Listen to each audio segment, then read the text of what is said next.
لائیں کہیں کہ ہمارا رب اللہ ہے، پھر اس پر جم جائیں۔ ان پر فرشتوں کا نزول ہوتا ہے، نہ کوئی غم کرو نہ خوف، خوشیاں مناؤ جنت کی جس کا تم سے وعدہ کیا گیا تھا۔ اللہ کی ربوبیت پر اطمینان جب انسان کو ہو جاتا ہے، میرا رب اللہ ہے، ربی اللہ، انسان کے لیے نہ کوئی کھٹکا، نہ کوئی خطرہ، نہ کوئی خوف، نہ کوئی حزن۔ جو کچھ ہو رہا ہے کس کے اذن سے ہو رہا ہے؟ اللہ کے اذن سے۔ اللہ کے اذن کے بغیر پتہ تک نہیں ہلتا۔ یہ کوئی اندھا بہرا مادہ نہیں ہے جس سے مجھے کوئی خوف ہو۔ اندھا بھینسا چلا آ رہا ہو اس سے تو ڈرنے کا ہر انسان کو ڈرنا چاہیے، نہ معلوم کس کو ٹکر مار دے۔ لیکن نہیں، اس کائنات کو چلانے والا ایک سمیع و بصیر خدا ہے۔ وہ جو میرا دوست ہے، میرا ولی ہے۔ اللہ ولی الذین آمنوا یخرجہم من الظلمات الی النور۔ اللہ اہل ایمان کا ولی ہے، ساتھی ہے، پشت پناہ ہے، مددگار ہے، حمایتی ہے۔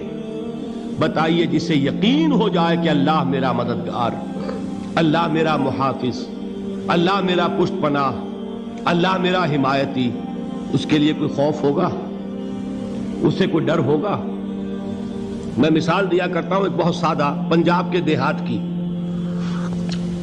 وہ بڑا چودھری ہے اور کوئی غریب کسان ہے۔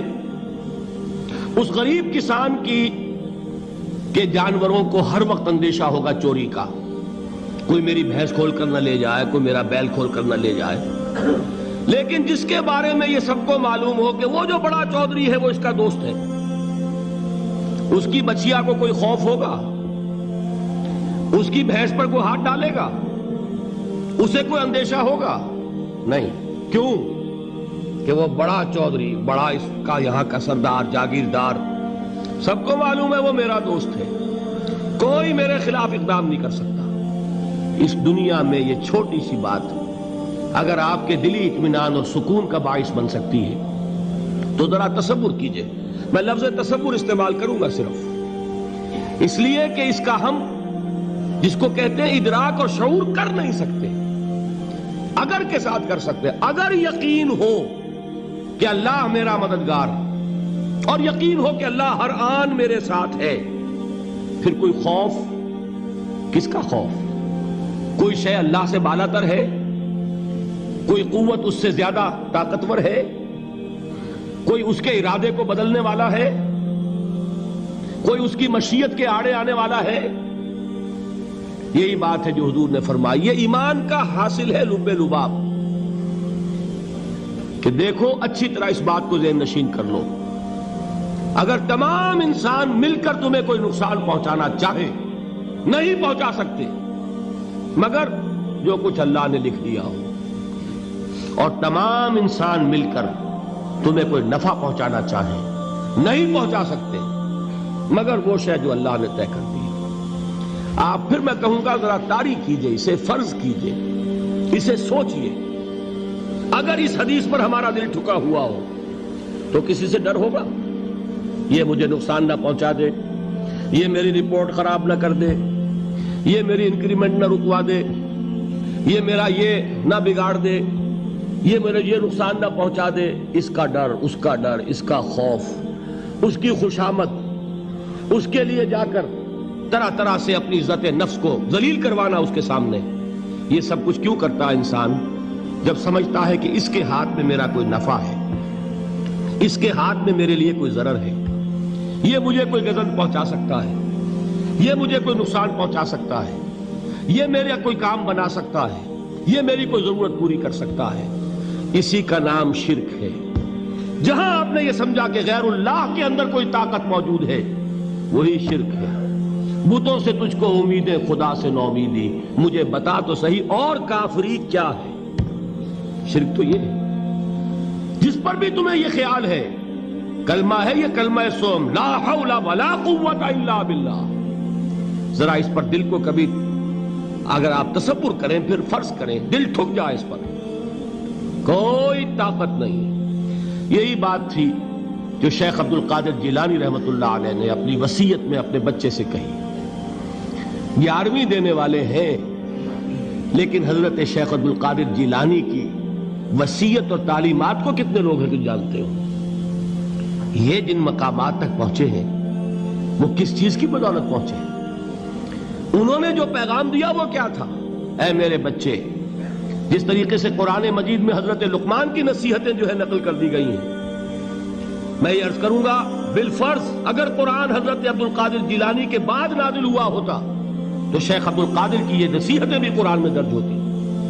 اتنی اونچی نصیحتیں ہیں. اے میرے بچے، اس حقیقت کو ذہن نشین کر لے، لا فاعل فی الحقیقت ولا مؤثر الا اللہ. اس کائنات میں نہ کوئی فاعل حقیقی ہے نہ مؤثر حقیقی ہے سوائے اللہ. کسی شے میں کوئی تاثیر نہیں اگر اللہ نہ چاہے. آگ جلا نہیں سکتی اگر اللہ نہ چاہے. پانی ڈبو نہیں سکتا اگر اللہ نہ چاہے. زہر ہلاک نہیں کر سکتا اگر اللہ نہ چاہے. کوئی چیز فائدہ نہیں پہنچا سکتی اگر اللہ نہ چاہے. تو در در پہ کیوں سر جھکاتے ہو؟ در در پر کیوں جبیں سائی کرتے ہو؟ سب کے سامنے کیوں ہاتھ پھیلاتے ہو؟ ایک اللہ سے مانگو. ایک اللہ کے سامنے زمین پر اپنی جبین رکھو. لا فاعل فی الحقیقت ولا مؤثر الا اللہ. نظر آتا ہے ہمیں کہ پانی پیاس بجھا دیتا ہے. پیاس بجھانے کی صلاحیت پانی میں نہیں ہے، اللہ کے اذن سے. کھانا بھوک مٹا دیتا ہے. بھوک مٹانے کی صلاحیت کھانے میں نہیں ہے، اذن رب میں. دیکھیے یہی یقین تھا. حضرت موسیٰ علیہ السلام کا واقعہ یاد کیجئے. سامنے سمندر آ گیا ہے. قوم دیکھتی ہے پیچھے کہ گرد و غبار کا طوفان ہے. معلوم ہوا کہ فرعون اپنے لشکر سمیت آ گیا ہے.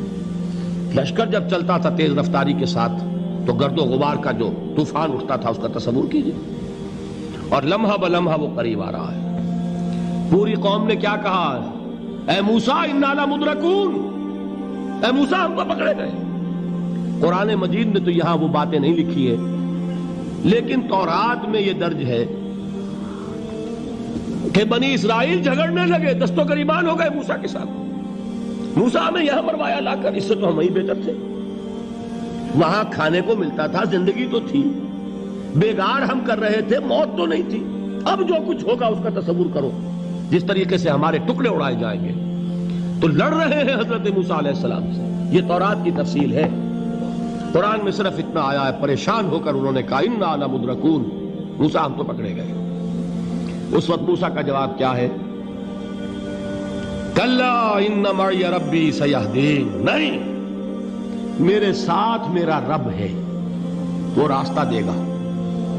بتائیے کہاں راستہ نظر آ رہا ہے؟ یہ ہے ایمان بالغیب. راستہ نظر نہ آئے تب اللہ پر یقین ایمان ہے. جیب میں پیسے ہوں اور تب دل کو اطمینان ہے تو ایمان کس پر ہوا؟ پیسے پر، اللہ پر نہیں. جب وسائل و ذرائع نہ ہوں اور پھر یقین ہو کہ اللہ مسبب الاسباب ہے، وہ اسباب کا پابند نہیں ہے، وہ اسباب کا محتاج نہیں ہے، اسباب اس کے محتاج ہے. اگر یہ یقین ہے تو اللہ پر ایمان ہے. یہ نہیں ہے تو تمہارا ایمان اسباب پر ہے، وسائل پر ہے، ذرائع پر ہے، مادیات پر ہے، اللہ پر نہیں. اس وقت کہاں راستہ تھا؟ کوئی راستہ تھا؟ سمندر ہے اور ادھر سے لشکر آ گیا ہے. کلا ان معی ربی سیہدین. اب دیکھیے ایمان کہہ دینا آسان ہے، ہوا معکم اینما کنتم. جہاں کہیں بھی تم ہوتے ہو اللہ تمہارے ساتھ ہوتا ہے. لیکن اس کا یقین قائم ہو جائے تو زمین و آسمان کا فرق واقع ہو جائے.